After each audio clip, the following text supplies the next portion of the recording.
Good evening, folks. It is Tuesday, 8 p.m. Eastern Standard Time. We're on the Hardcore Sports Network live. That means it's NFL Pick'ems time. My co-host Agent Warrior's taking a few more seconds to set up. Just pop in whenever you're ready.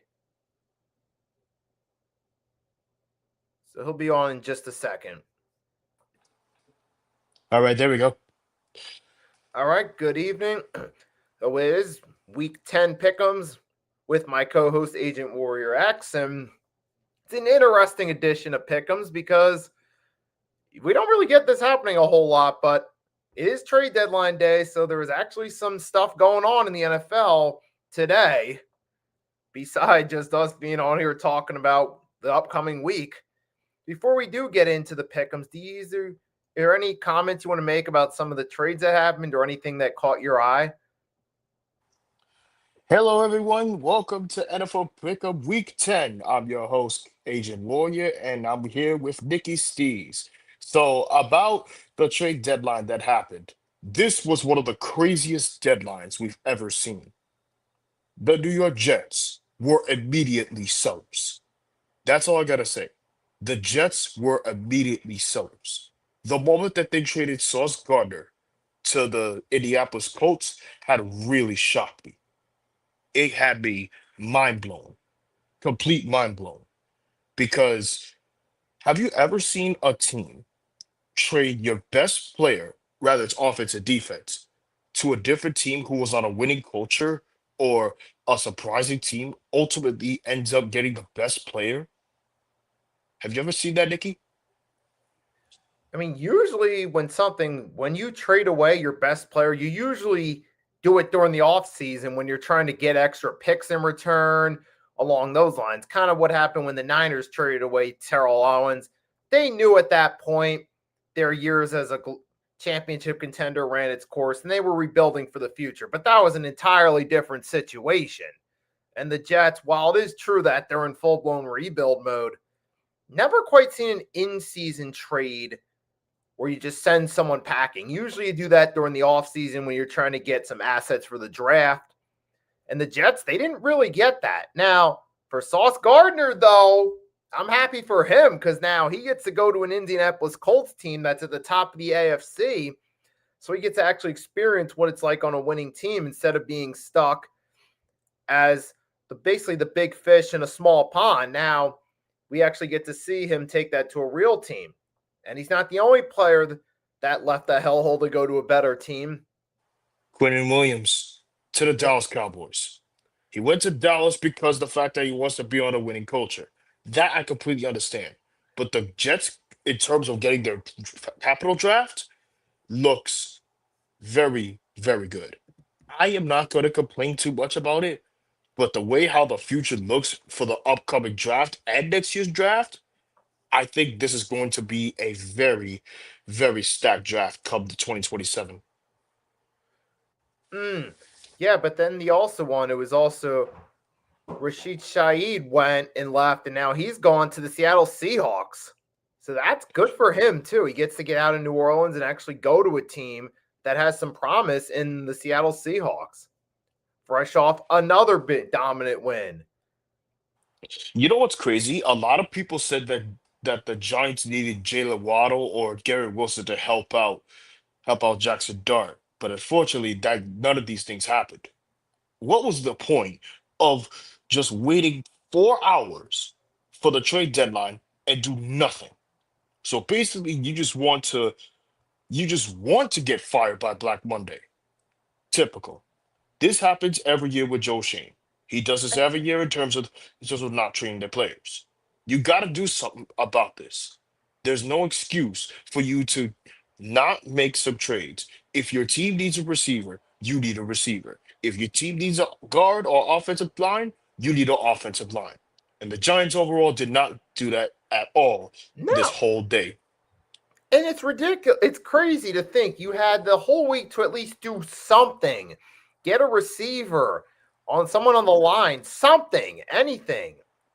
Maybe even You get an know, extra pick in return, even if it's a mid-round pick. Just they should have tried doing something. And It's crazy they didn't even try because even the Cowboys, I don't think they really got a whole lot, but they at least tried on this deadline. They're at least The trying. Eagles didn't do the same thing too, but getting their two players from Miami and Baltimore. Right. The point is with those teams, you at least are seeing an effort to address those needs. Now, time will tell if it actually helps. It looks like for the most part, these are just temporary fill-in needs, but at least they're trying and there's making effort. And then Steel by the Lake podcast posted trade or fall behind. And This that's was the teams that really fall behind were the Giants. They fall behind. The Bengals fall behind, and of course you had the Buffalo Bills and the Pittsburgh Steelers pretty much fall behind.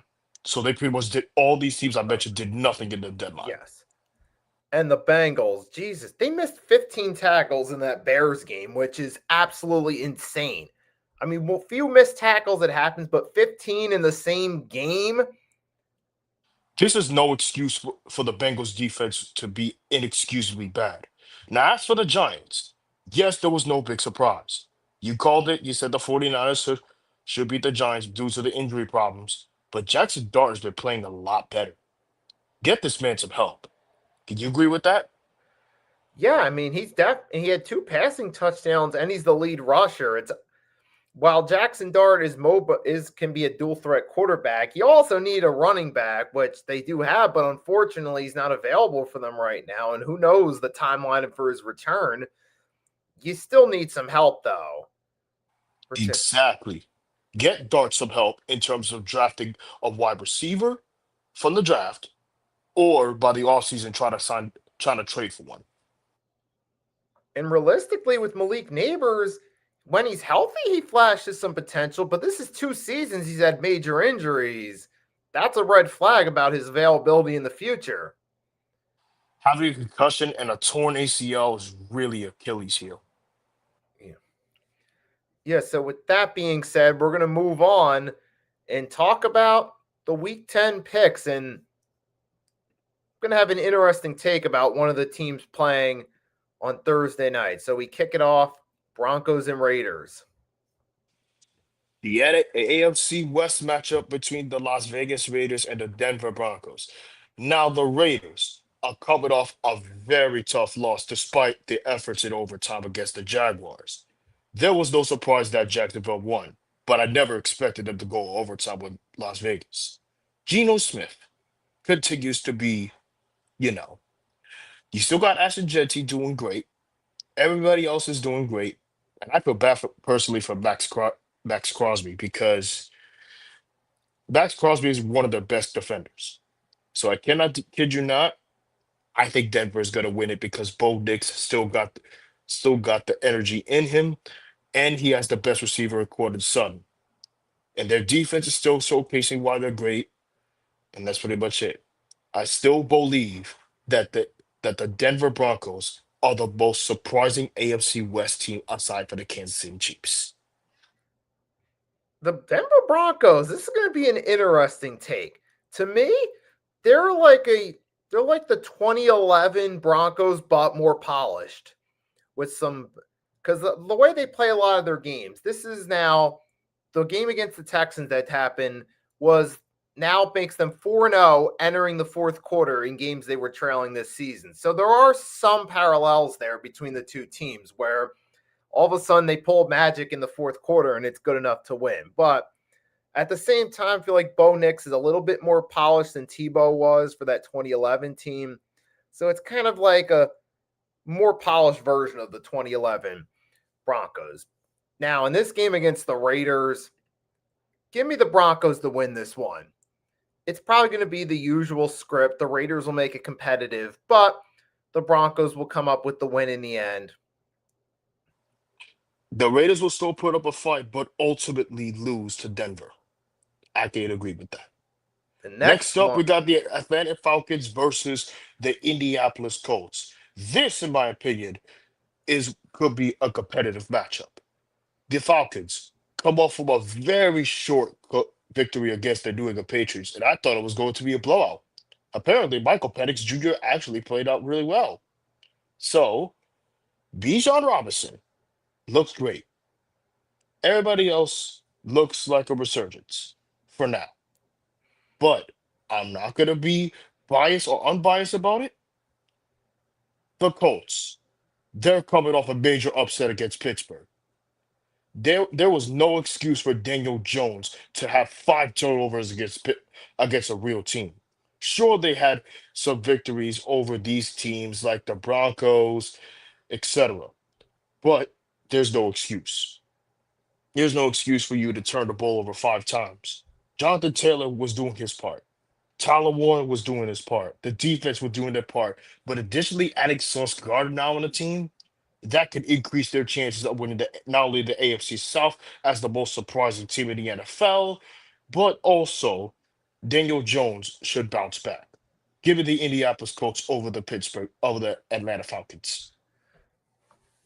For the Colts, what happened though with the Steelers, I feel they got a little overzealous. They relied way too heavily on the pass because they were looking at Pittsburgh's secondary, their struggles against the Packers, and then before that the Bengals, and they thought, oh, we can just pass on them all day and it'll work in our favor. But that did not happen. We kind of saw shades of 2000 of Daniel Jones with the Giants where they become too overzealous on the pass. They force them to make plays and it don't really work out. But here against the Falcons, the Colts should have learned from last week. They'll get back to more letting Jonathan Taylor be the leader of the offense and letting the plays and letting him set up the pass game, which is what they excelled at all season. So give me the Colts to win this one. I mean, Michael Penix Jr. is decent, but he still needs some more time to get him. To try to get the rhythm? Yeah, so. And the Falcons, they're just kind of a mid type of team right now. I couldn't agree more with you on that one, if I'm being honest here. So now we actually get to the 1 o'clock. You know, to be fair, I noticed the game is in Germany. And the game they're playing is in Germany for the Falcons and the Right. Colts. Next up, we got the New York Giants versus the Chicago Bears. This, in my opinion, could be an interesting matchup because we have Caleb Williams going off against the Bengals defense. We have the New York Giants coming off a decent loss against the San Francisco 49ers. Will there be a surprise? Who knows? Jackson Dart will continue to showcase why he's the best rookie quarterback of this year, while Caleb Williams continues to riz his way to victory. Ultimately, I'm not going to be biased. Give me the Chicago Bears over the New York Giants. The Giants will put up a good fight, but ultimately, Chicago Bears will handle their secondary against the New York Giants offense. This is seeming like the perfect game for the Chicago Bears. This season, one of their big benefits is they've been taking advantage of an easier schedule, and the Giants, obviously, they're a team that still has a lot of work to do in terms of actually winning games. But the Bears with Ben Johnson, all right, they're not great, but they're certainly playing better, and they're at least finding ways to win games against the Chicago Bears or against the New York Giants, excuse me. I got the Bears to win this one. They'll find a way, especially if DeAndre Swift is back. That could really help. And plus, well, the Giants, I mean, they're not as bad as the historically awful Bengals defense, but more on that later. But yeah, I'll take the Bears in this one. Next up, we got the AFC East showdown between the Miami Dolphins and the Buffalo Bills. Buffalo is coming off a victory against the Kansas City Chiefs. Remember how I said last week, we said, let the Groundhog Day prophecy begin? Let this continue because the Buffalo Bills will continue to pound over the Dolphins defense. The Bills are coming off one of the one of the greatest game of the week games we've ever seen.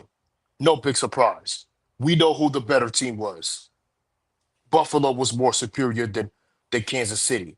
But ultimately, they will still continue to showcase why they're the greatest team, the juggernaut of the American Football Conference. Give me the Buffalo Bills over the Miami Dolphins. Oh my goodness, this game right here. What is there to say? You got teams going in two opposite directions. You got the Miami Dolphins, a team that's going to the Tank Bowl, a complete dumpster fire. They just fired their general manager. How much longer is Mike McDaniel going to last? Which Question I'm going to one. be honest with you, this is what they get for firing Brian Flores. You remember that 2021 season when Right. the Dolphins won 7 in a row with Brian Flores just to get booted out of the playoffs and then terminated on Black Monday. Why would they even do that? Yeah, that's crazy. And then all of a sudden they have a really good season, off season in terms of talent wise when they got Tyreek Hill. So they had the right talent the following year. And instead we got was with Mike McDaniel, we had 2 seasons where they snuck in the playoffs to go one and done. Last year, a disappointing year, and this year, a complete dumpster fire. You got to wonder if they have that exact same offseason with Brian Flores as the coach, how much different would have it gone? I don't know if we It necessarily would it have would have been a been way Super Bowl different if team, Brian but Flores. it would have been better. It would have been different with Brian Flores because he has a winning culture defense, but the offensive was pretty much god awful in terms of the offensive line. There's going to be no big surprise when they hired Mike McDaniels a few years later, and they regretted everything for firing Brian Flores. It should be Chris Grider that should be going, not Brian Flores. I don't even know why they even terminated him in the first place. They could have kept him for a few years in terms of developmental talent wise. Flipping heck, he's doing a lot better on the Vikings defense. All right. And yeah, I mean, now the Dolphins, they may have actually had a shot at maybe winning a game or two if they went into a playoff run healthy under Flores. Now, would they have gone to a Super Bowl? I don't quite know about that, but they could have at least been better and maybe made a decent playoff run with Brian Flores. But They here they could have are. won a playoff game with them. But here they are now, stuck with Mike McDaniel. This is where you're at. You're 2-7, and you're going against the Buffalo Bills team that's still in contention. Josh Allen's out there still doing his thing. He's got himself a good tight end, a good running back. Dolphins are just an all-around dumpster fire this year. Give me the Bills to win this one. Advance to 7-2. For Buffalo, I'm just waiting to see what they do come playoff time because the regular season's predictable in a good way as far as the Bills are concerned, but I'm just waiting to see what they do net come playoff time. Speaking of Brian Flores, Yep, the Baltimore Ravens versus the Minnesota Vikings. I'm not going to be too surprised because this is going to be a shootout between JJ McCarthy and Lamar Jackson. Lamar Jackson will do Lamar Jackson things. And this, in my opinion, is going to be one of those games where where both North Division teams is going to have a really good game. But ultimately, the Ravens will win by a mid differential offense. yeah, I mean, now with Lamar being back, we saw Miami was the perfect warm-up game. I said it earlier on the three-point blitz for Lamar to shake off the rust, get the confidence going back up, and get himself back into form. And now he's got that out the way. Now here comes the bigger test for them against the Minnesota Vikings. And with the Vikings, we saw in that game right there, we kind of underestimated JJ McCarthy. After seeing him gone for 5 weeks and seeing what they looked like with Carson Wentz, we see McCarthy come back. They drop 27 points against the Lions and get the upset win. You realize maybe we kind of underestimated him a little bit, but that's also because he only played 2 games. So that was I like the mean, then again, he had a crucial injury last year, and a lot of people criticize it because he only went to Michigan with Jim Harbaugh. But what can you do? but either way, as far as the game goes, for my take, I'm leaning toward the Ravens getting the upset in this one and moving back to 4-5 and still keeping themselves in contention. While it is a long shot for them because that's a loaded AFC playoff picture, especially with You're going to have Kansas City, the Chargers, the Broncos. Two of those three are going to be wild card contention. Although Baltimore might be able to just sneak in. And then you're going to have New England and Buffalo. One of those teams isn't winning the division. It's going to be hard. Baltimore might just have to win out and win that division. But that's They have another no story. choice but to win at least 6 or 7 games in a row to win out division and potentially make the playoff spot. Yeah, because that's going to be tough to sneak in as a wild card with all those teams there. At least 2 teams from the AFC West have a shot in either New England or Buffalo, whoever doesn't win that division. But moving along, cue the tanks. Ladies and gentlemen, I know there's a lot of people saying that the Jets are the worst team in football. Prepare yourselves for another tank bowl. We got the New York Jets versus the Cleveland Browns, representing the Jacksonville Jaguars from that trade they made. The Jets have traded their best shutdown corner. The Browns traded their defense to the Bears. Both defensive players were traded to 2 different divisions. The New York Jets are coming off about one of the bye weeks. Unfortunately, they are still going to win the Tank Bowl. The Justin Fields may have done something good, but it's not enough. Sure, you still got Garrett Wilson, but that's pretty much it. For the Cleveland Browns, you got Jerry Jeudy. You got Quinshon Judkins, who's still doing amazing. Everything else for the Browns is looking mediocre. There's no going to be surprise. Give me the Cleveland Browns over the New York Jets. The biggest thing in this one for me is at least the Cleveland Browns, the one positive so far of their first 8 games is they do have a pretty good defense, and unfortunately the offense hasn't really been able to do much, but here you got a Jets team that really doesn't have much to work with, and I'll take the Browns in this one. But I wondered, kind of all subject with the Jets game, should the Browns at this point maybe start Shedeur? And I wonder, what do they really have to lose by trying to give Shedeur Sanders a go? Even if you start Shedeur Sanders, he's still going to mess up regardless. Have you been seeing his games in college playoffs?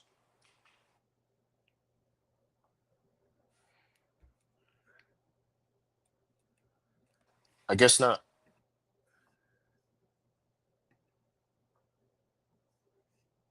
I mean, with the Browns, though, I mean, they should be able to win this game against the Jets. It's not like the Jets really, I mean, at least the Browns have a little bit better talent on the roster. Give me them to take the win, and we'll just snooze through that one. But this next one actually is interesting. This, Hallelujah. in my opinion, could be a shootout.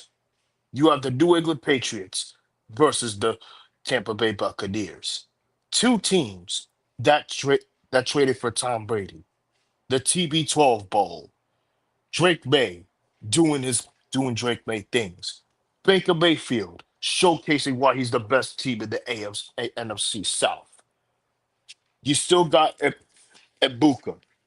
My condolences to Mike Evans for the injury that he had. But they will still do their part. They will still continue why they're the best team in the NFC South. They will still continue why they're the best few contenders to win the Super Bowl. Ultimately, this is going to be a tough one. If I had to choose one, Tampa Bay by a high differential in fourth quarter situations.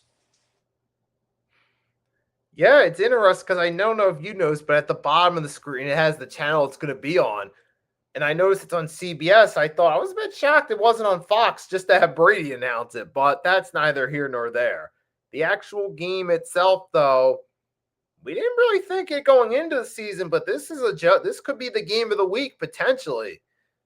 You have Tampa Bay Buccaneers, who are what we expected. Even Baker stepped up his game a little bit from per usual. They got a good ground game, an awesome rookie wide receiver, and the New England Patriots, a quarterback who's breaking out, who's having his breakout year, along with Mike Vrabel, who fits in perfectly with that culture. You have Demario Pop Douglas was fresh off a great game in honor of his late uncle. Rest in peace to his uncle. And the Patriots are a really good team at 7-2. but might be kind of similar to what happened with the Colts going against the Steelers in regards to they're taking a bit of a step up from what they're used to. And that's what New England's doing here. So I feel like Tampa, they're a little more used to these type of big game situations. I feel like it'll be a good experience for New England, but Tampa Bay will ultimately get the win and move to 7-2. Oh boy. I know this is supposed to be a tank ball, but it's not. Cue the tank division. Because why? We know Bryce Young is doing their part. We know Spencer Rattler is a trash quarterback. They have Tyler Shug, but at what point do you have to use him for the rest of the season if you already have a quarterback? You should have traded Rashid Shaheed to the oh wait, he got traded. You should have traded Chris Olive to a different team. But unfortunately for that, I see the Saints pretty much upsetting the Panthers. I mean, the Panthers, I feel like their kind of record's a bit overrated because they've been kind of taking advantage of favorable situations for the most part, but they're still 5-4. Rico Dottle finally found the right fit, and he's been having a few really good games. And usually, when he has those good games, it goes 100+ yards. They find a way to win. And, the Panthers aren't great. They at least know how to win games, and I feel like the Saints is the perfect situation for them to go 6-4. Now, do I think this will keep up? I feel like later in the season, the Panthers will inevitably finish at best maybe 8 wins and 8 or 9 at best and fall short of the playoffs. But I feel like they should be able to beat the Saints in this one. But you never know if this could be an upset. But I will go with the Panthers for now. All right. This is an interesting one. Jacksonville Jaguars versus the Houston Texans, the AFC South showdown. Jacksonville is coming off an amazing win against the Vegas Raiders. Texans just lost CJ Stroud potentially for the year. And you have Davis Mills. I feel sorry for CJ Stroud, by the way. But ultimately, give me Jacksonville over Houston. I mean, there isn't much to say in this one. I mean, Jacksonville, with a new coach and Liam Cohen, they're actually playing better with some of the same pieces. And Houston, it's been a rough season all around. Even CJ Stroud, it's like it's not looking the same as it was his rookie year. Now he's got the concussion, which is really just the icing on the cake for this season. Really, at this point with CJ Stroud, just hoping for a rebound next year. And the Houston Texans, Davis Mills, not the most optimistic in the world. Davis Mills is more known for looking like comedian Bill Burr. Oh, man. But at least the Jaguars, they have talent. I'll take them to get the win in this one. Yep, and there will be no big surprise then. Next up, we got the NFC West showdown between the Seattle Seahawks and the Arizona Cardinals. The Seahawks are coming off an amazing blowout against the Washington Commanders. JSN with Sam Darnold looks amazing. Their defense now looks amazing. They could compete to the playoffs with a winning record, but ultimately they were eliminated last year with a winning record with 10-7. They should have won against the Giants, if I'm being honest with you. But the Seahawks could go another win against Arizona. Because the last time that happened, the Seahawks won on a game-winning field goal. But I will say this.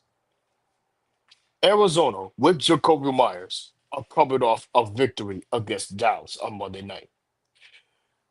With Marvin Harrison Jr. doing his part, everybody else doing his part, I ultimately could see the Cardinals win, but no, Seattle.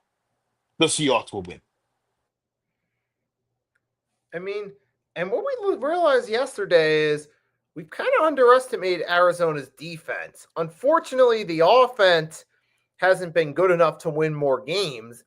I feel like if you take that same Arizona Cardinals defense, put them with a better offense, they get more wins. And remember They have last a time, perfectly balanced team, if you think about it. Put that offense with their defense, you have a perfectly balanced team to contend. and to be fair, last time the Cardinals did make it a competitive game last time around. And now here we go this time around. The Seahawks are now, and they're 6-2, and they're in the driver's seat. The Cardinals, I mean, Jacoby Brissett's a solid backup quarterback, and in the right situation can win some games. But this is also against the Seattle Seahawks defense, who's been really good this season, followed by Sam Darnold, who's continuing that momentum from last year. He's becoming a modern Alex Smith, where he started off looking like a bust, and then he started to turn his career around. And now Seattle's got a new weapon on offense. You mentioned Rashid Chen. Alex Smith, right? Yeah, You I mentioned said Alex that there Smith, were right? some. I drew a Darnold Smith comparison. That's interesting because the last time I remember correctly, Seattle went to the Super Bowl before Russell Wilson. They ultimately lost to the Steelers thanks to Big Ben. All right, that was like right years back, Super Bowl 40 with Matt Hasselback and Sean Alexander as the lead rusher, and that was So crazy. give me That the Seattle Seahawks over the Arizona Cardinals, in other words. yeah, definitely in this one because Seahawks have the better all-around team. I'll take them to get the win, and then we got ourselves a good matchup for the NFC West. The another NFC West competitive. You have the Los Angeles Rams versus the San Francisco 49ers. The Rams are coming off an amazing win. By the way, for those who like baseball a lot, congratulations to the Los Angeles Dodgers on their successful, title defense against the Toronto Blue Jays in 7 games. They celebrated their win with the Dodgers, but season's over. Now the real thing gets to it. Should the Rams beat the 49ers? Absolutely. Matthew Stafford can come off with another Super Bowl victory when he retires. So, Puka Nakua, amazing. Offense, amazing. Defense without Aaron Donald, amazing. But the 49ers with Mac Jones, they're still competitive. Give me the Los Angeles Rams over the San Francisco 49ers. And it was after last week of the three, all four teams the NFC West won. I'm thinking, look, while it's an awesome division, some of their matchups against other struggling teams, it's kind of getting a little bit boring. I was looking forward to some of these NFC West matchups. Now, my prayers being answered, we got Seahawks Cardinals, which it should be a decent matchup. Then you got the 49ers and Rams with something on the line. Remember, last time the 49ers beat them, but we also got to remember the Niners had their number during the regular season. So, Exactly. This is the battle for NFC West supremacy. exactly. And we've seen, too, not to mention Christian McCaffrey starting to come back into form. And he barely played it all last year. Now, this year, it took a few weeks to shake the rust off, but now McCaffrey's getting back into form. The last couple of games, he's been doing really good. Now, we got to see what he does against the Rams here. Although, offensive wise, the Rams, I don't know, I'm kind of leaning toward maybe the upset here because the 49ers come regular season time just know how to beat the Rams, and that's the consistent denominator has been McVay and Stafford have been there the entire time. The Niners have had their numbers, so kind of leaning toward maybe the Niners getting the win at home. But I could. You see the 49ers? Yeah, it could happen. George Kittle's still the best tight end, though. So it's certainly possible. Moving on to the next game, this should Next be up, we a got the unanimous. NFC North. We got the NFC Championship rematch. NFC Divisional Championship, sorry, rematch between the Detroit Lions and the Washington Commanders. First off, yikes. from Jaden Daniels. That injury was gruesome. You have a a running game that looks very, very big. Yes, you still got Debo Samuel doing his part, but unfortunately, it's not enough against a Detroit Lions defense. Aiden Hutchinson is still great. Their defense is still great. Their offenses look great. Jared Goff still doing Jared Goff things. Sonic and Knuckles doing Sonic and Knuckles things, collecting rings and Chaos Emeralds. But give me the Detroit Lions over the Washington Commanders. I'm starting to think that the Commanders really fell off after last season. Dude, especially with what's been going on, it's Jaden Daniels' injury number one, which is the worst because that was their lead guy in the offense. They were already struggling before them, but Daniels had already been missing a ton of games. He comes back and gets injured, this time his shoulder now. He's done. And then you also lost Marshawn Lattimore, Luke McCaffrey, and their roster isn't getting younger this season. But Detroit Lions, I say they put that loss to the Vikings behind them, take out their frustrations on the Commanders, get an easy win, cruise to 6-3, and put that Vikings game behind them. Yep. Next up, we got the Los Angeles Chargers versus the Pittsburgh Steelers. The Chargers are coming off a very tough injury from Joe O. Since I'm a Notre Dame Fighting Irish guy, he's a really good offensive tackle for the Chargers. But Herbert's still doing Herbert things. They're still going to dominate. But when it comes to Aaron Rodgers, their team looks pretty great. Defense with TJ Watt, amazing. Everybody else did amazing. So, if I had to choose one to win, I'm going to ultimately say the Pittsburgh Steelers should bounce back after that terrible loss against Green Bay. I was actually a bit surprised he went there because I'm thinking about it. I'm going to lean toward the upset because we saw the Chargers with their offensive line woes in that game. While they did win against Tennessee, it was a close game, and they had to rely on Justin Herbert to be more of a mobile quarterback and be the lead rusher, which doesn't really suit his strengths. And now you go against a Pittsburgh team with TJ Watt, excuse me. This could be an upset. I'm surprised a lot more people aren't seeing this because Pittsburgh are known for getting these upsets under Tomlin. Which I couldn't agree more with you on that one because Mike Tomlin is one of the best coaches they have. If they let him go, there will be the biggest mistake they will ever make. And it's amazing how more people haven't picked up on that by now. I still see with these weekly picks, people always taking the impulse and going with the favorites, even with Pittsburgh's track record of surprise wins. And last but not least, the Philadelphia Eagles, the defending champs, against the Green Bay Packers. Green Bay, without Tucker Kraft this year, now their offense looks very vulnerable. Without Tucker Kraft, the only player they have to rely on is Matthew Golden, Josh Jacobs, and of course, other players.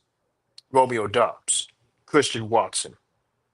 That's the only team you have to rely on. But the defense with Michael Parsons, they could ultimately stop Eagles' defense. With Xavier McKinney now back to his form, and Michael Parsons continue to showcase why the Cowboys let him go. But ultimately, I could see this happen. I could ultimately see this happen. Between the Philadelphia Eagles with Jalen Hurts and Saquon Barkley and Dallas Goedert, there's no surprise because the Philadelphia Eagles will dominate the Green Bay Packers. Yeah, I mean, it's pretty much it. So, I mean, the Eagles, their offense has been Jalen Hurts has had his best passing season. Saquon, you're hoping that game is maybe the start of the turnaround. And we saw with Tank Bigsby being utilized in the offense a little bit more that he can make a difference in this offense. Now, the Packers do have a really good defense, so it's not going to be as easy for the Eagles as it was the last go around. But with that offense, with the Packers, like you said, they're really missing a key piece. And Jordan Love, let's face it, he's not, to me, he's not the heir apparent to Aaron Rodgers. It's just not happening. I'm not saying he's a scrub, but he's not the Aaron Rodgers replacement. And their offense. He isn't, but he has more playoff victories than Dallas does. Yes. And as far as this goes, like I said, that offense, I don't trust them, especially with a healthy Jalen Carter. We know he's the huge difference maker for that Eagles defensive line. So give me the Eagles to win this one. I'm not thinking it's going to be too many points. But yeah, I do have the Eagles to take this one against the Packers. So That's it for the games. Do you have any hot takes about any of the games coming up this week before we go? This is my hot take. You know how Woody Johnson said that this year will be different? And they said, oh, we're going to be the best team in the AFC East with Justin Fields. Justin Fields overpowering Buffalo. Well, unfortunately, sports is a fickle mistress. This year was different, all right, for the Jets. It started with promise. It ends with death. It still wouldn't matter. Buffalo Bills will piss on their graves anyway. Yep. So for me, hot take for this one is be prepared for either the 49ers or Steelers or possibly both to get an upset. At least one of those two teams. I'm expecting San Fran or Pittsburgh to pretty much win either one. But ultimately, the trade deadline this whole season has been crazy. I have never seen the Jets wasted a boatload of talent, including Breece Hall, which I'm surprised he didn't get traded. I was hearing rumors that he was supposed to be traded to the Chiefs. I was hearing rumors that Garrett Wilson should be traded to the Giants. But ultimately, I wouldn't waste a first-round pick for just one guy from Ohio State. Don't get me wrong, Garrett Wilson's still talented. But I would not waste the Giants' first-round pick for this. So I'm going to say, you know what? Fine. You don't want to trade? Draft one. Don't mess this up come the draft in 2026.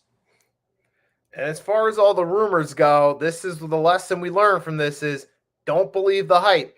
Same thing with some of my team's fan base hyping up a possible Myles Garrett trade. Obviously, that didn't happen, so you can't always believe the rumors. Sometimes you just got to wait and see what happens. Like Sauce Gardner was a bit of a surprise, so Sauce Gardner was, in my opinion, was truly unexpected. So, yeah, definitely. Now, trade deadline's over. We got to see where some of these players do with their new teams. So, for Nikki Stees, Agent Warrior X, thanks for tuning in to Week 10 of the NFL Pick'ems. Catch us again Week 11, same time next Tuesday, 8 p.m. Eastern Standard Time. Thanks for joining as always. Everyone, thanks for tuning in. Signing off. Until next time, everyone, goodbye, my friends.